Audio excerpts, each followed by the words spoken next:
Welcome to another edition of Straight Shooting Sports Talk, and I'm your host, Dujunnea Bland, and today we're talking about the NHRA and what was of the Route 66 Nationals in Joliet. What a race we had there. I mean, competition was great, the track conditions were awesome, and boy, it showed up Saturday night in qualifying. We had four funny cars run 399 or better. Ron Capps sets a track record, 398. And boy, Bob Tasker was super excited when he ran that big number at 390. It's just an incredible track, and it showed all weekend long. Some kudos to Terry McMillan. Comes in, only 3 qualifying sessions due to the rain, but makes it in the show, the 16th spot, even though they struggled during qualifying because of the weather. Now, we had some great competition during eliminations, had a lot of great numbers. John Force running well, Matt Hagan, Bob Tasker. First round, we have a bunch of 409s, 407s, and Bob Tasker brings out his big bat and swings and hits a home run with a 406, telling everybody to pump their brakes there in the first round. I got numbers too. It was a great first round. Now, when we look at the race in the later rounds, track got a little bit more hotter, but guys were making it happen. Crew chiefs were making adjustments, and the cars who were more consistent were the ones who were winning. We have a setup for a spectacular race in Norwalk. Now, some guys that really hit some home runs. Tony Schumacher, he's been up and down the last couple of races, but didn't he look relaxed? I mean, he just looked like he was kind of floating on a cloud, nothing's bothering me type of deal. Wins the race and looks smooth doing it. Matt Hagan, that guy with Dickie Venables, they had some moments, but they were able to put together a run in the semifinals, final round to get the win and give John the Great Gatsby Force a run for his money in that final round. Now, didn't it look like Force was like right out in front at about 60 feet? And then all of a sudden it looked like Matt Hagan's car was slung out of a slingshot and he just blips right by him. Great race and great for that guy. Now he leads the points by 5 rounds going into Norwalk.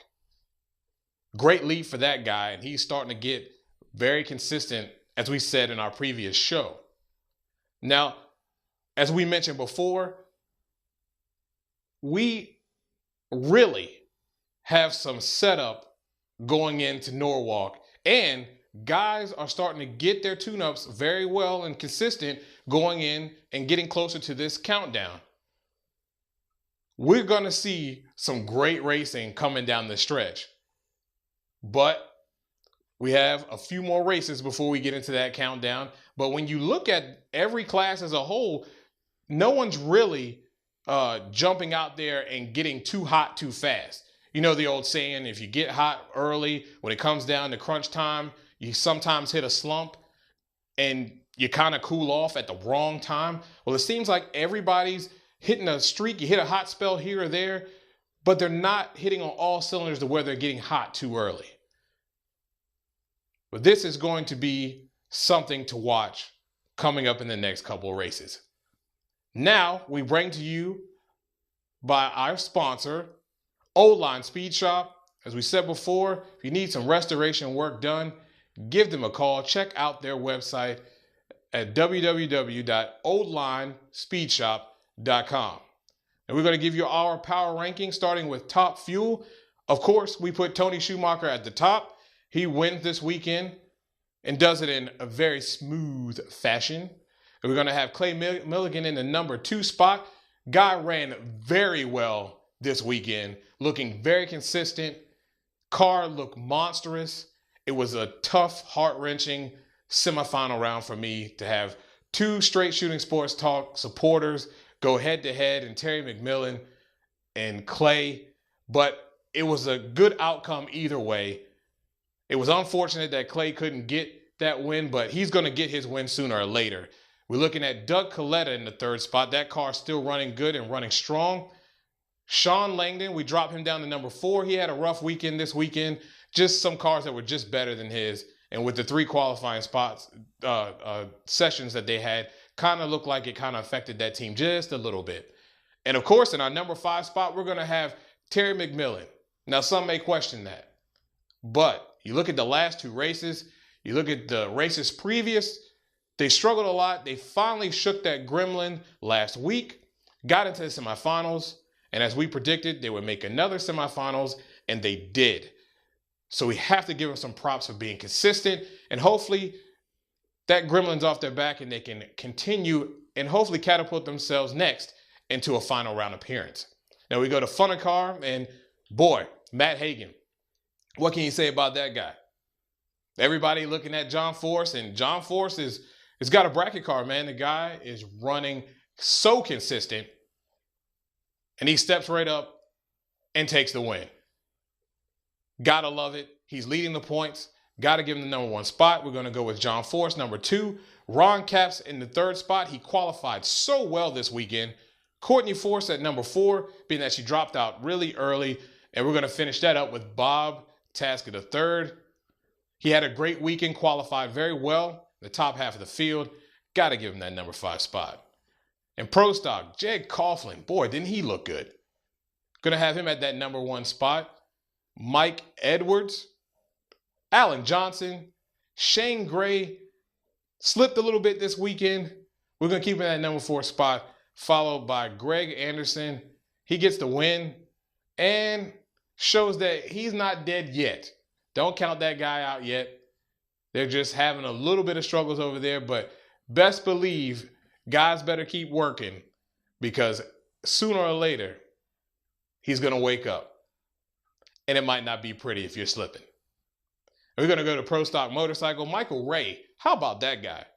Doing very well, very consistent over there. Got to give Star Racing some props. Too bad for Scotty Polachek. The guy just seems to be like catching some kind of gremlins. Like he can't win. It's one thing or the other. But that team is looking really hot. And once they start getting it together, they're gonna be a tandem to be reckoned with. We're going to give Hector Jr. number 2 spot, Hector Sr. the 3rd spot, John Hall at number 4. Reason being, the guy's been very consistent. He's won a lot more than a lot of these other guys in our top 5. And we're going to give Matt Smith the number 5 spot. He looked really good this weekend. Fell just a little bit shy in the final round. He was pretty late on the tree, and that was probably what cost him. But you best believe, looks like that bike's running very well, and they're going to be a force to be reckoned with come Norwalk. Well, as we stated, Norwalk is coming up. Another great facility, just like the Route 66 Dragway. It's one of the Force's favorites.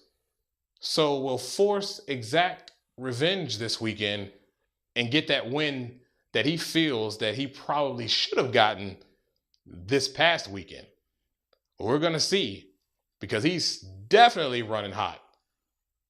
Can Antron Brown get it done? We're going to see.